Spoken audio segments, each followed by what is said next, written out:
Hi, good morning. This is Constance Teo coming to you from MNS NATUREGRAPHER channel.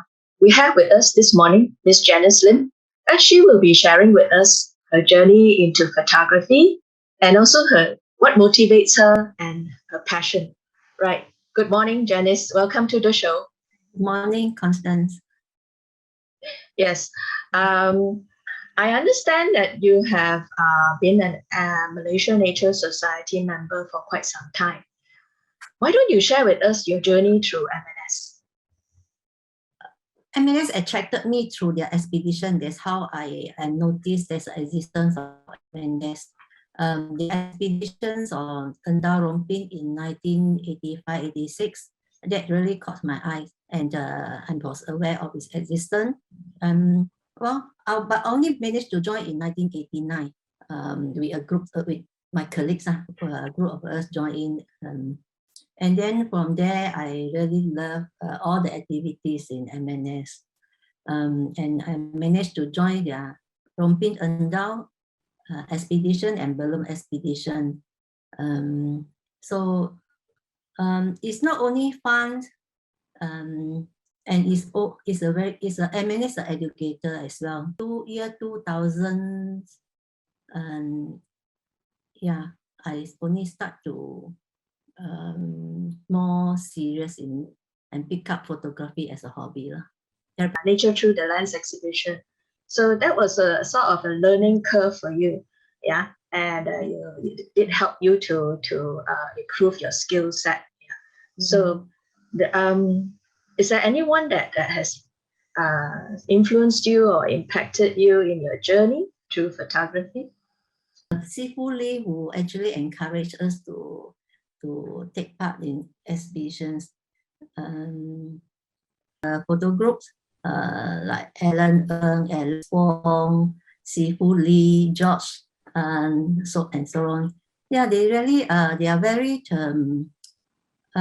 they are not selfish to share and to teach us.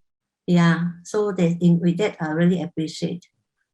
As cover from my serious illness, Lee Hong Ling and George Ling, George Ng, actually they organized a private trip to take me out to enjoy the outdoors again. And I really appreciate that. Actually, all the like-minded friends, they are really helpful and caring.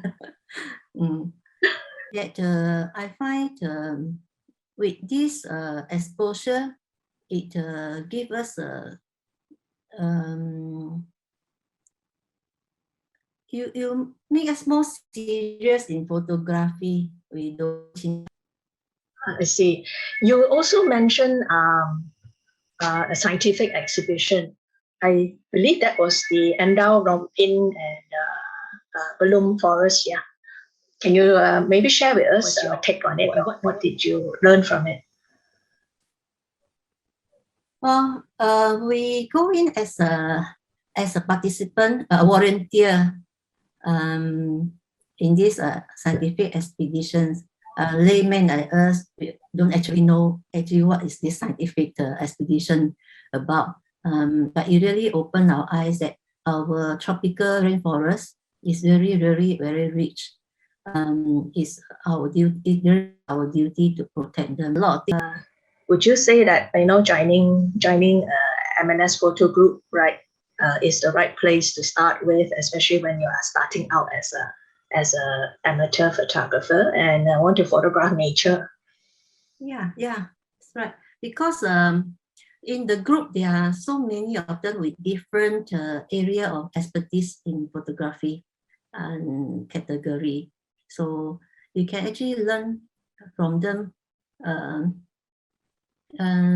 Yeah, I learned landscape from Sifu Lee, and I learned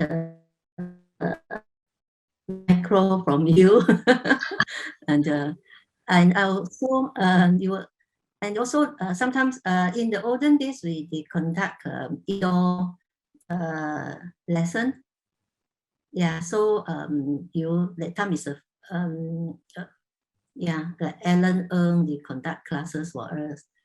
And in the recent year, the work, I will call trip plus workshop kind of thing. Also, it really helps. Right. You mentioned landscape photography. So what's your what is the sort of genre of landscape that interests you? In the past, nature through the lens exhibition, I have noticed that you have some long exposure. Can you talk more about that? Long exposure is something I feel very fascinated when I first noticed about this kind of pictures. Yeah, so when I pick up my photography again in 2011, then I'll wanted to learn this technique. Yeah, yeah. This opportunity that to join MNS photo groups, private trip and then from there there's a workshop as well. So from there I learned the basic knowledge on how to do the long exposure by playing with the f-stop. I liked water for the as a topic. And you see, when the water actually very dynamic, you can really change the shape and the color. I mean the flow of water actually has a different shape at different minutes and different seconds. So with the long exposure, sometimes it helps to if you catch the right moment, actually it can form a very nice pattern. This great. It's not so cotton-like or long exposure. It's the flows, and then it's just nice to form some shape. That kind of long exposure lah. What I mean. Yeah, sometimes when it's too cottony or too silky looking, you don't get the texture. So what is your balance? Okay, I'm still learning. I'm still learning. I'll still learn how to control the lights and shadow, which is play a very important part in all types of photography. So in the long exposure, actually with the right exposure, the texture will not be overexposed. I mean, the picture will not overexposed, and you can see detail and you can see the flow. I noticed the virtual black background behind you, some really lovely rocks.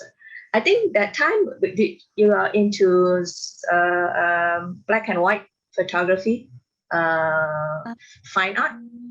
No, that time I would say I just beginning to pick up my hobby interest again. That was after I was absent. I was abroad for a few years. When I come back, I start to join the photo groups again. This is the trip that we went to Vietnam. That time this shot is taken using Nikon 610. Okay, so it's very beautiful. Actually, the rock formations and the wave, and the end of the pictures, you see some lights. And actually, at that time, I wasn't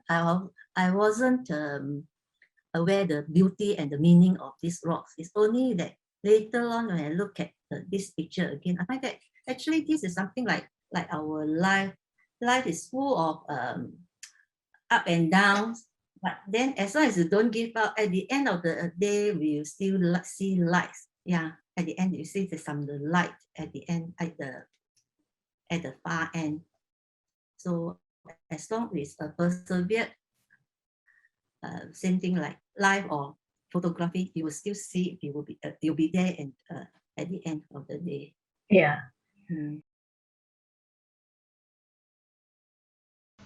I stopped photography and I have to stop all my activities because of my chemo treatment. So during that 3-4 years, I stopped my photography completely because I just don't have that kind of energy to do any activities at all. Yeah, that were like 2015 after our Kelantan trips, the kite festival. After that, until 2017, be able to start doing some photography again. Was that something that was very therapeutic for you to when you recovering? Yes. After when I recover, because of the chemo side effect, I feel weak and I feel a lot of my muscle, everything all quite lembek. So by going out, taking pictures, and then actually it slowly build up my stamina. It helped. So and by looking at the God creation, all the beautiful landscape and beautiful flowers and any things that is very amazing. But by looking at all this, and then when you capture it, it is very therapeutic. Actually, this is the longest hobby that I stay on. My mother always said, I got 5 minutes interest, but I think it's the longest hobby. By the way, what gears or cameras do you use?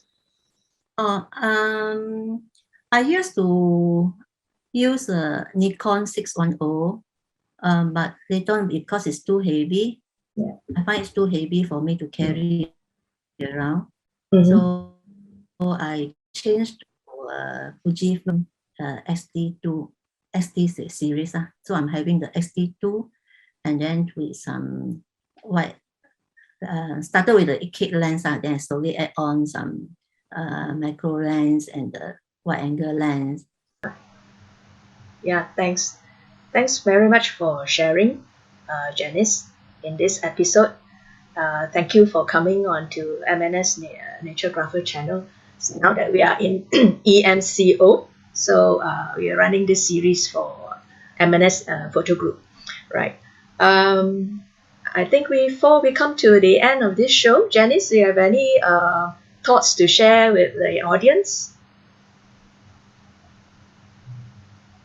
Yeah, actually, I will encourage the young people or even the senior people to join MNS. Actually, MNS is a conservation society. It's really need all of us to support. And through photography, that actually is another way of supporting MNS as well. We take pictures on our rich forests, our whatever it is. Actually, MNS is an educator, is a conservation society. Yeah. Right. Yeah, I hope everybody to join. Thank you, Janice, again. Yeah. Remember to click subscribe and hit the bell to so that the future episodes will show up on your YouTube subscription. Yeah. See you again. Bye.